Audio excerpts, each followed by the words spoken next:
Welcome back, everybody. For decades, Muslims have been told by their authorities that the Quran has been perfectly preserved without a single textual variant in its manuscripts.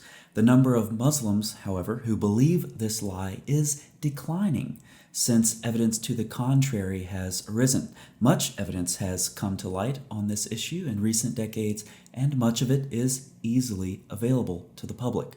As such, many Muslims simply abandon this theory of miraculous preservation of the text of the Quran and resort to the second option, that the Quran has been perfectly preserved through memorization and oral recitation. However, this theory has some problems. Number one is the trust issue. Muslims have told us over and over and over and over and over and over and over again that the Quran has been miraculously preserved, not a single variant in its manuscripts. This has been found to be a lie. So why should we trust you now when you're telling us that the Quran has been miraculously preserved through oral tradition? In addition to the trust issue, this theory is also ad hoc. When one theory about miraculous preservation has been shown to be false, another one simply rises to the surface. That seems a bit too coincidental. Thirdly, Muslims cannot bear the burden of proof. They can claim all they want that millions and millions and millions of people over the centuries have memorized and so perfectly preserved the Quran. They can claim this all they want.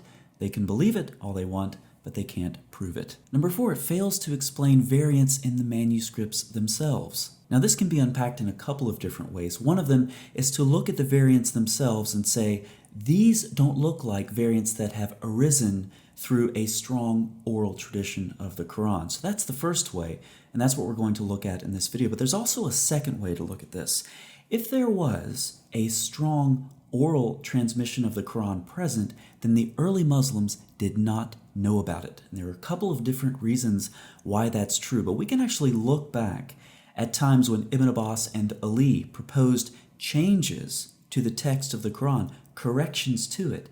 They did not reference an oral preservation or an oral tradition of the Quran to do this. They were looking at manuscripts. So if there was some sort of a miraculous oral preservation of the Quran, the early Muslims did not know about it, and indeed it would have had to have separated very early from the written textual transmission of the Quran. More on some of that as we go through this video. Fifthly, Muslims have to explain why belief in perfect oral preservation is simply a modern development. Why does this look so much like a doctrine among Muslims that has simply evolved with time? The early Muslims certainly didn't know about it. We find Ali proposing emendations of the Quran, as well as Ibn Abbas. And here is some more very problematic evidence.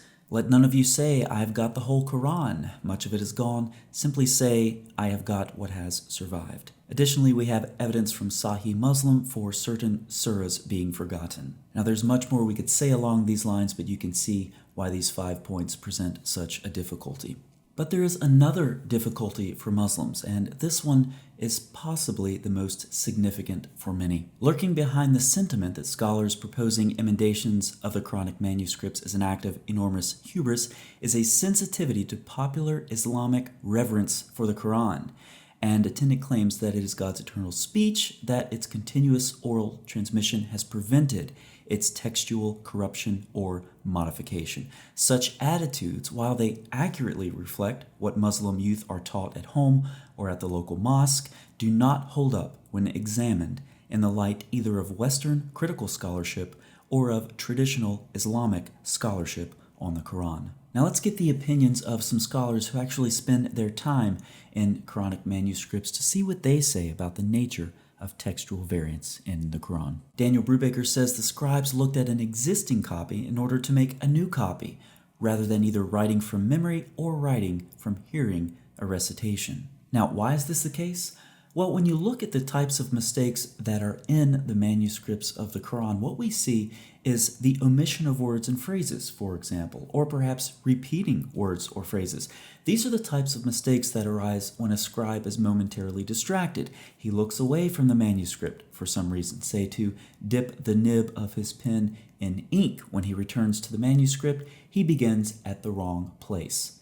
These types of mistakes are evidence of a strong written tradition, not oral. James Bellamy discusses some textual variants in his 1993 article, saying, "The variant readings are important to us here because they prove that there was no oral tradition stemming directly from the prophet strong enough to overcome all the uncertainties inherent in the writing system." Devin Stuart's essay was published in a collection called The Quran in its Historical Context. He says, in addition, while many of the variants recognized as legitimate within Islamic tradition may plausibly have arisen through oral transmission, many others cannot, being based on graphic and not phonic resemblance. Now, examples of these variants get really dry very quickly, so we'll just look at one. Ibn Abbas, cousin of the Prophet and a famous early commentator, is credited with detecting and correcting several errors in the text. In 1331, we find Afalam ya'asi ladina amanu, have not those who believed despaired. Ibn Abbas, following Ibn Masud, read yatabayan, have they not seen clearly. The words yayas and yatabayan are so different that such a mistake could not have occurred in the oral tradition, so we have to look to the written tradition for an explanation. Now, the issue with this example is not the interpretation of the variant reading, rather the significance of it is that it shows a predominantly written transmission over an oral transmission. Now, these variants certainly do seem mundane to the untrained eye, but for those who spend their time in these manuscripts, the evidence is conclusive and compelling. The common argument that an uninterrupted and completely reliable oral transmission has miraculously preserved the text of the Quran from such errors falls flat. Modern Muslims can no longer claim that the Quran has been miraculously preserved, either in written or oral form. Those were only claims that Islamic authorities could spread among Muslims when the evidence wasn't available for external examination. These are only lies that Islamic authorities could spread among Muslims in areas where Islam is isolated from criticism. It's easy to see why claims like this can thrive in the vacuum of Islamic thought. So, what is more troubling, Muslims? The fact that Allah lied when He said, "We will guard it from corruption," or that your modern authorities have been lying to you about the perfect preservation of the Quran, either in written or oral form? With the claims about miraculous oral or written preservation of the Quran now falling flat, what's your next move, Muslims?